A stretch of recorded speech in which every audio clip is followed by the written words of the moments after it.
on, everybody? This is Jake from Reverb. We got a special video for you today. Many of you have heard of March Madness, and today we're going to be doing our take on that with the Moog Madness. We're going to be comparing 8 different Moog Monosynths and picking one winner. We're going to be grading these different synths in terms of 5 different criteria. We've got pricing, feature set, versatility, playability, and maybe most important of all, sound quality. Let's take a look at our contenders for today. Up first, we've got the brand new Moog Messenger. We're gonna be taking a look at the Prodigy, the Grandmother, the SubPhatty, the Mother 32, the Source, the realistic concert mate MG1, and the reigning champion, the Minimoog Model D, the Geddy Lee edition.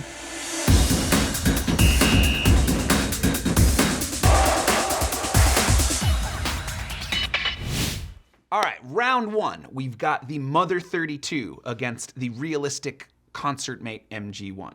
The Mother 32 was one of the early Moog semi-modular synthesizers. It was their first foray into like the Euro rack world in the modern era. The concert mate MG1 was a model that they did for Radio Shack in the 80s, which is why it's the realistic synthesizer by Moog Music. It's still a Moog under the hood. So let's take a listen to the concert mate MG1 first.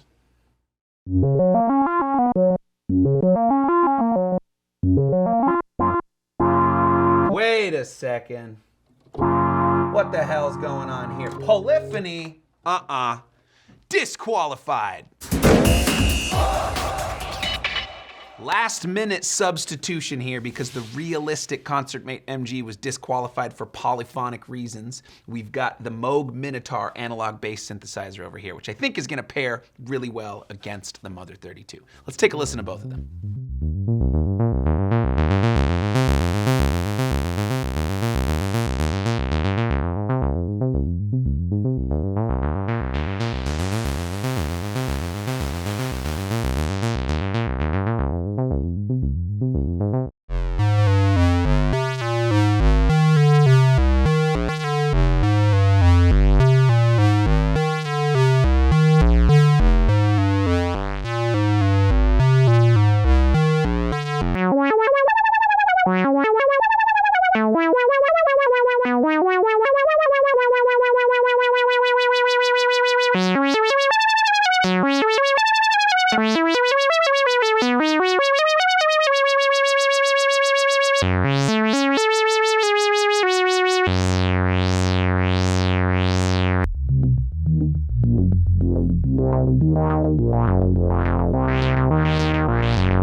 All right, we're about to get into our rankings, but before we do, something very important that we gotta say, that if you own any of these, or get any of these, frankly, you are going to be a winner. This is all fun, so don't flame me too hard in the comments, please.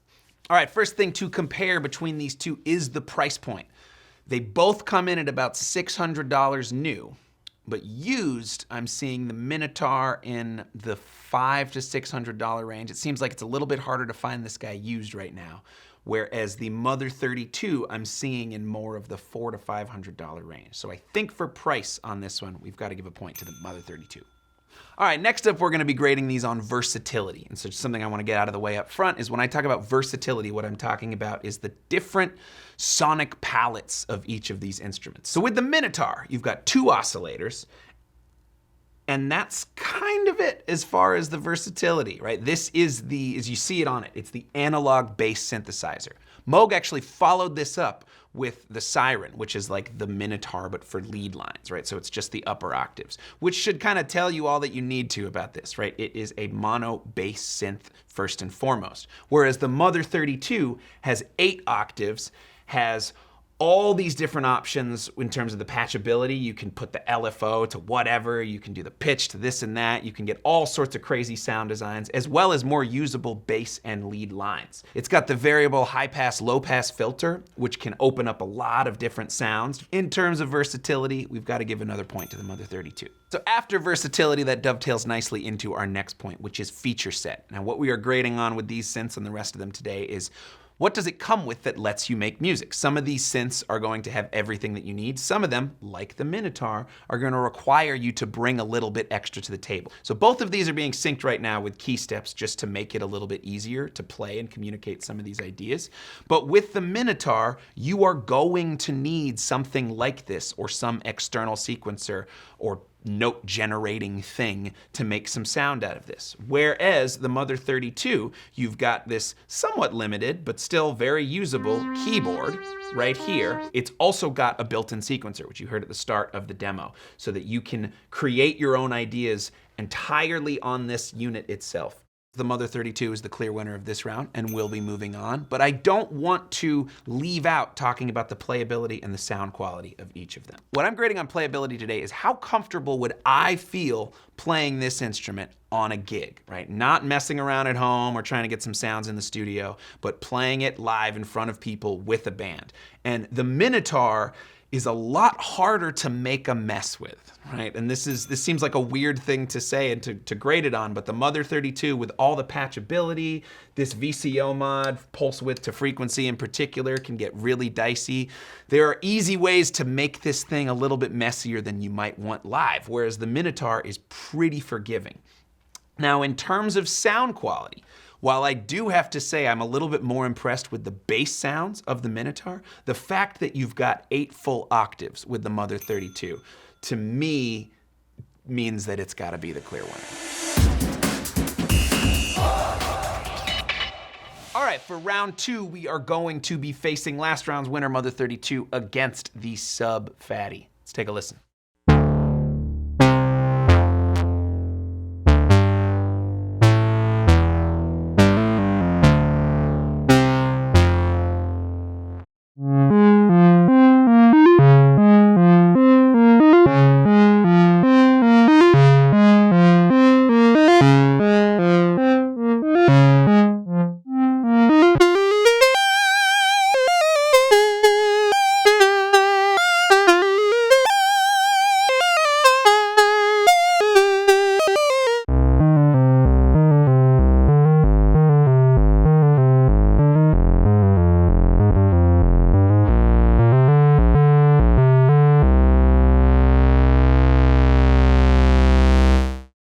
All right, we heard them, we love them, they both sound fantastic. Let's compare them. First things first, the price.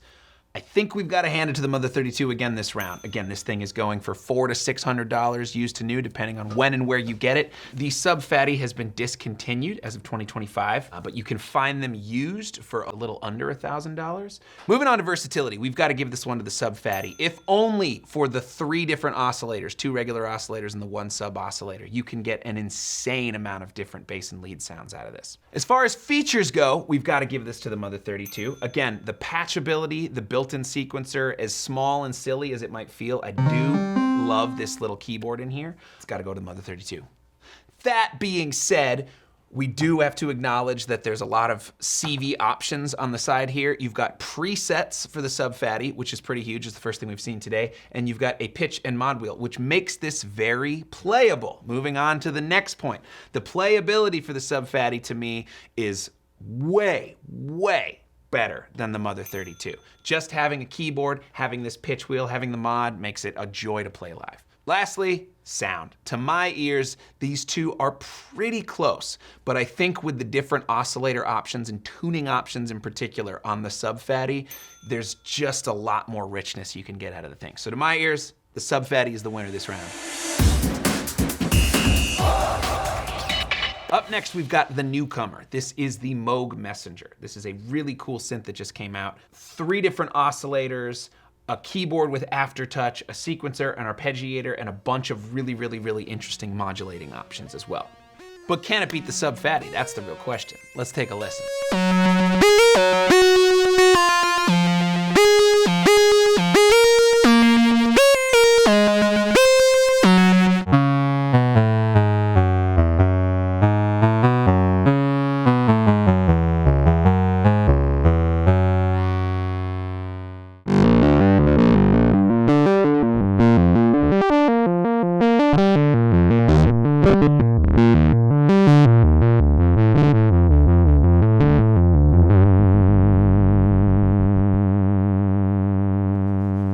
Starting off with the price point, the SubPhatty has been discontinued, but you can find them used for a little under $1,000. Similarly, the Moog Messenger is going for a little under $1,000.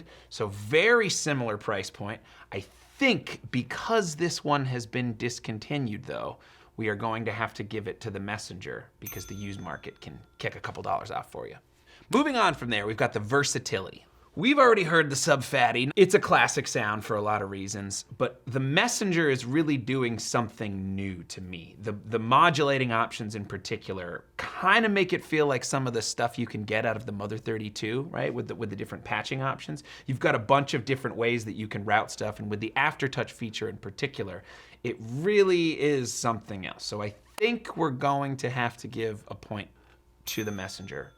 Dovetailing off of that, let's move on to features. So right off the bat, there's a lot that these two have in common. They have presets, they've got 3 oscillators, they've got a really robust filter with full ADSR, they've each got a drive function. On the Messenger, it's a feedback in where you're feeding it back into itself, versus the SubPhatty is a multi-drive.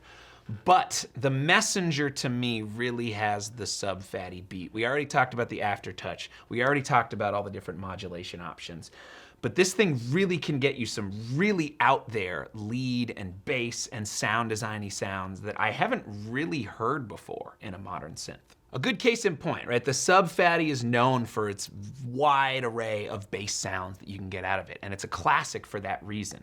But one of the really cool new things on this Messenger is this res bass option, which basically lets you preserve some of the low end frequency while you're cranking or doing like a ladder filter on some of the higher resonances, right, that we love to do. This lets you preserve some of that low end information so you can still get this nice meaty sound while you're really like sending some of the high end off into oblivion. In addition to this res bass button, there's also a really cool knob here that lets you route the second oscillator to modulate the cutoff filter, so you can get some really cool subtle vibrato all the way to like crazy FME sounds. There are 2 different loop options for both the filter and the amplifier envelope. And there's a really neat function that lets you parameter record some of these knob gestures that you're doing in real time with the sequencer, kind of like the parameter lock if you're familiar with the Electron world. For that and more, we've got to give the features point to the Messenger.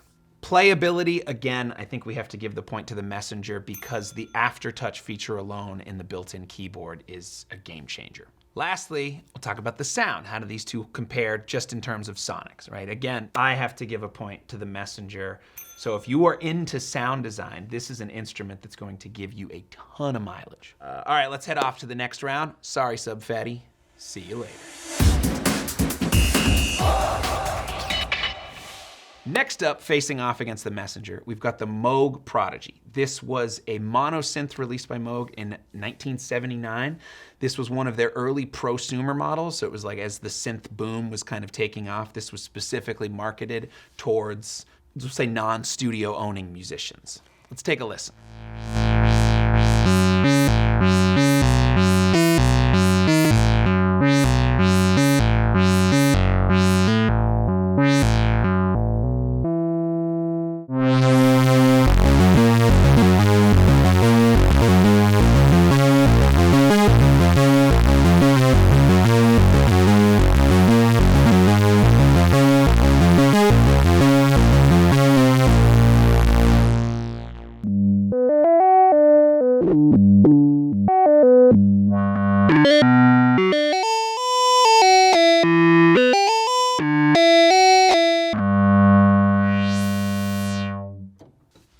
All right, starting off in this next round, we got to compare the price on these two. So again, we said a little under $1,000 for the Messenger versus a lot of the prices I'm seeing for the Prodigy starting at $1,200 and up. Again, this is a vintage synth, so it's going for vintage synth prices.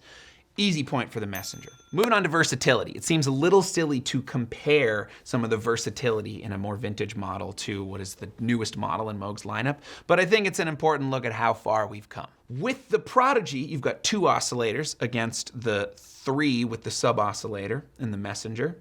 You've got full ADSR over here on the Messenger versus on the Prodigy, it's like a pseudo ADSR. We've got attack and sustain on their own knob, and then decay and release have like a shared knob, and you control the release by turning this little button over here on or off. You've got a dedicated knob to control the wave shape on the Messenger versus just different waveform options on the Prodigy. So for all of those and more, we've got to give the versatility point to the Messenger. Moving on from that to playability. Again, I talked about some of the glitchiness. I hate to say it, but these keys do feel a little bit older, right? Versus these are nice, newer, modern keys, again, with the aftertouch in Messenger. So for playability, again, got to give a point to the Messenger. Features, there's not really much on the Prodigy. There is a line out. There's not even a sustain out for the pedal. You could mod this thing to do your CV and get all these other goofy modulations, but what you see is kind of what you get. You've got a pitch wheel, which is cool, but it definitely doesn't behave like the modern pitch wheels. And you've got a modulation wheel as well. Again, nice touches out of a vintage synth, but for features with the sequencer, with the aftertouch, with the different modulation routing options, we've got to give the point to the Messenger. Last point, sound quality. This to me is very easy. To be honest, I'm not a big fan of the Prodigy. I've played around with a couple of them over the years. They can make some weirder sounds that I like, but I wouldn't call them sounds that most people would find palatable. We're gonna give the point and the win this round to the Messenger. Up next against the Messenger is the Moog Source, which was a synthesizer that debuted in 1981. This is one of the first Moog synthesizers to include presets and sequencers and a lot of really interesting stuff under the hood. Let's take a listen.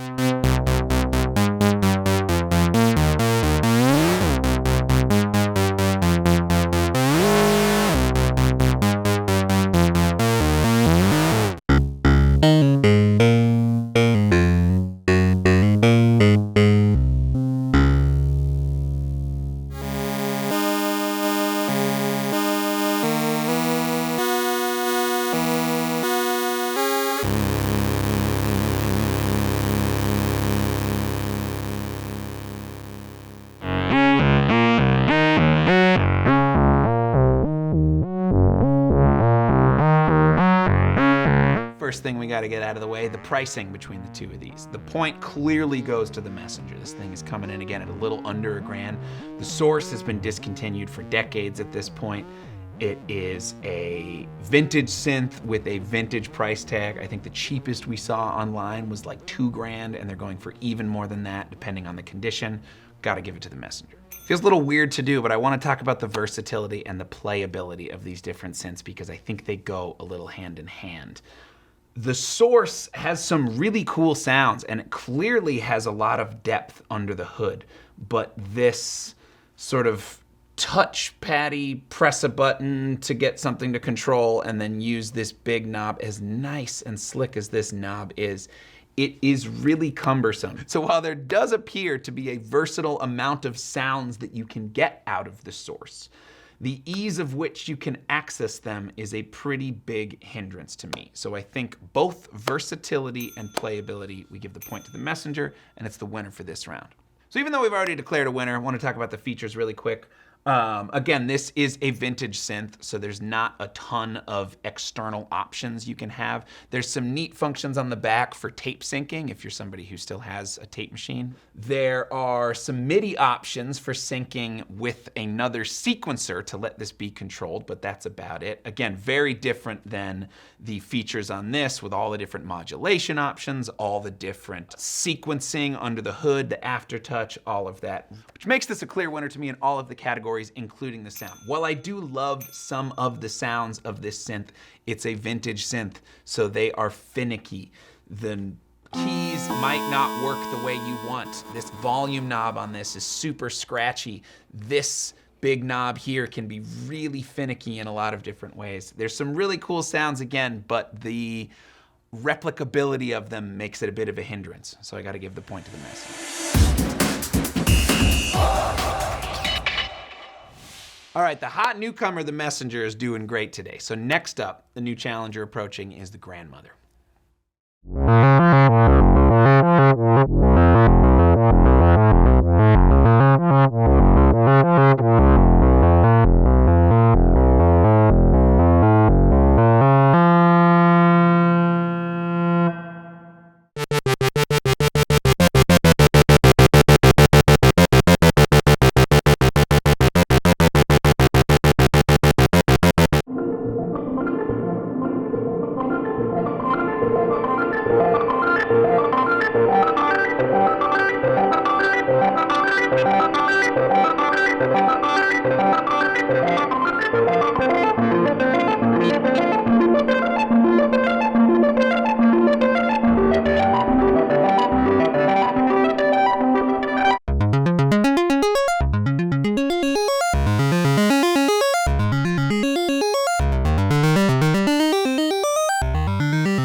the different price points, we've got the Messenger coming in again at just a little under $1,000 versus the Grandmother, which is about $1,000 new. We're seeing these on Reverb right now for as low as like $800 or $900. And so I think for that reason alone, we've got to give the price point to the Grandmother. Moving on to versatility. So I have to give a point to the Messenger, if only because of this wave-shaped knob. On the Grandmother, you've got different wave forms that you can choose some, as well as a little bit of modulation options with patching. But the ease of not just controlling the wave shape on this one, but the modulation options that go with it, dovetailing off of that, talking about the feature potential in each of these, I think the point has to go to the Grandmother because of the semi-modular capabilities and the spring reverb. Seems like a small one, but when you're getting your first synthesizer, if you don't have an interface to plug it into a DAW and you don't want to spend any extra money on pedals, it can be a little underwhelming plugging in something even like a Model D direct into a console with nothing else going through it. We need a little bit of reverb to kind of give some depth and some space and some vibes to our sound. Moving on to playability, it's a close call again between these two. The knobs feel great, the keys feel great, the pitch and mod wheels feel great, all these sick little buttons on them feel really great, but I think the point has to go to the Messenger because of the aftertouch, which is a huge feature to have in the live world. Last up, the tiebreaker for this round, the sound of these different synths. And I hate to do this to our current champion of the day, the Messenger, but we've got to give it to the Grandmother. If only for the spring reverb alone, really sends this over to me in terms of what kind of sounds you can get out of the unit on its own. Really great synth.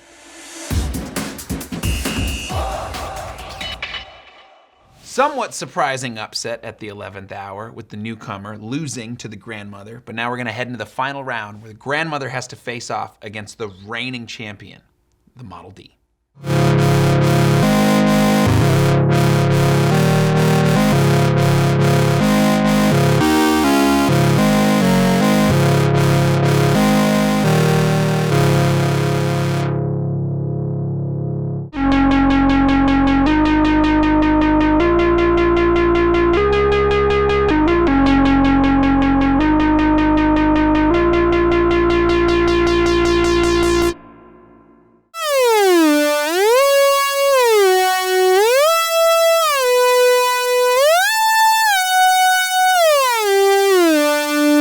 If you're watching this video now, you probably know what a Model D is. If you don't, there's tons of other videos out there on them that we've even done about this instrument. This is one of the most famous synthesizers in the world for a reason. You know it, you love it. Let's compare the two. So right off the bat, obviously, if we're comparing just the price and we'll say, I guess, the value of what you get for your dollar, I have to give the point to the Grandmother. Just because this instrument costs about what I paid for my first car. Whereas this instrument costs less than what I paid for my first guitar. Point to the Grandmother.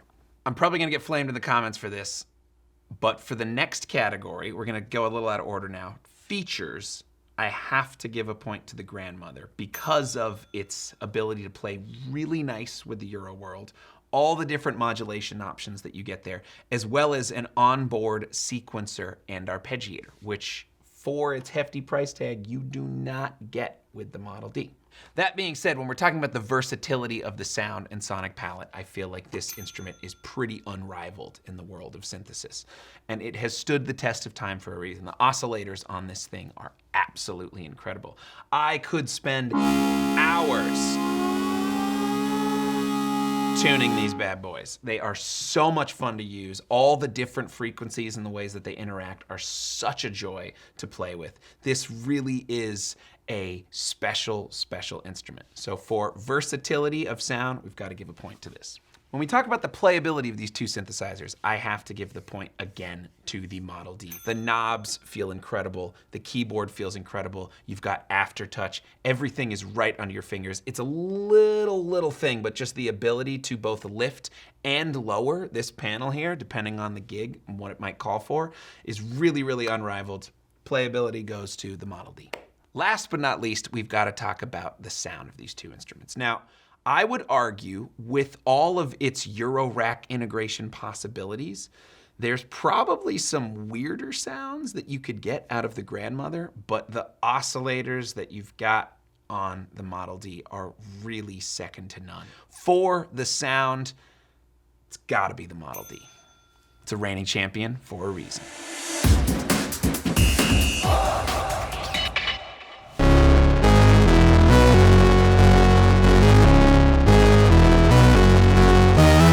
After decades since this was first unleashed on the musical world, the Model D remains the champion of the monosynths. Quick disclaimer I want to get out of the way. Even though we have crowned a champion, I don't want you to think that just because there's a winner today that any of these other synths are losers. You would be lucky to have any of these synthesizers. I've owned a few of them over the years, and they've all brought me no shortage of creative inspiration. The Messenger, as we showcase today, is out right now. And the Model D, the Geddy Lee edition that we've been featuring, can be found exclusively on Reverb. When it comes to vintage and used Moog synthesizers, you won't find more options anywhere else on the internet but Reverb. This is Jake signing off. See you next time.